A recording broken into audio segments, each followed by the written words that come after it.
Welcome to a journey of innovation, excellence, and transformative impact as we celebrate 25 remarkable years of the School of Health Systems and Public Health, or known as the SHSPH at Faculty of Health Sciences, University of Pretoria. Since its inception in 1998, the SHSPH has been a beacon of excellence in public health education and research. We have been at the forefront of shaping the future of public health professionals, driven by a mission to promote health, health systems, and public health through innovative education, research, and advocacy. Our commitment to student-centered education and cutting-edge research has empowered our graduates to excel in the dynamic field of public health, not just in Africa, but globally. We pride ourselves on the impact and translation of our research to policy that enriches lives across South Africa and beyond. Let's find out how this journey unfolded. The school was established during the period where we were transitioning from an apartheid-era health system and trying to put together a public health system that is a health system for all.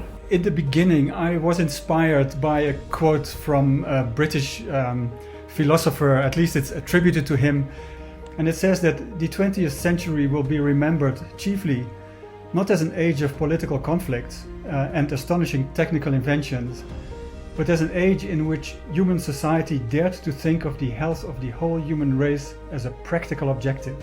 So the person to whom it's attributed is Arnold Toynbee. But I think what this quote tells you and why it coincided so much with the end of apartheid is that we could finally think in public health about everyone being equal, health for everyone. So the key three words that have guided my professional career, including the thinking and the formulation of how schools of public health should work, are health, equity, and development. Those three are tied together and they need to be addressed all in order to make a serious impact. The first purpose of the School of Public Health was to open the field of public health to anyone whose work would impact positively on the public health. So whether it's nurses or other health sciences, physiotherapists, rehabilitation experts, or whether it is business or engineering or social science or any of agriculture, food sciences, all of those disciplines would have a key role to play in making sure that both Africa and South Africa would get healthier if the school was to be successful. So we've evolved through all that into a school that is responding to the needs of the population. It's population-based, it's focused on delivering and improving the health of the people. So a second major role for a School of Health Systems and Public Health was that it needed to move away from the kind of semester training and where you have courses that run over 3 months. Because if you do that, particularly in the area where we didn't have access to virtual learning, where we didn't have access to video conferencing, 3-month semesters means you need professionals on site to teach courses of 3, 4, 5, 6 months. And that makes it very difficult to get foreign expertise, to get outside areas, to collaborate with institutions. And so by creating a system of learning that is built up of short courses between 1 and 3 weeks, we could do a lot of things that we couldn't do before. Because public health is changing so fast, it's no longer an area where you can predict, it's unpredictable.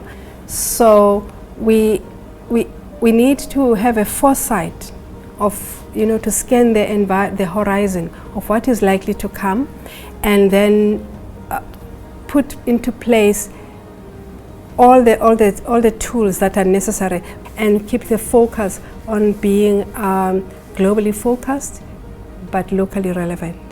A third area which I think is really very important, that is the internationalization of a degree of leadership in public health.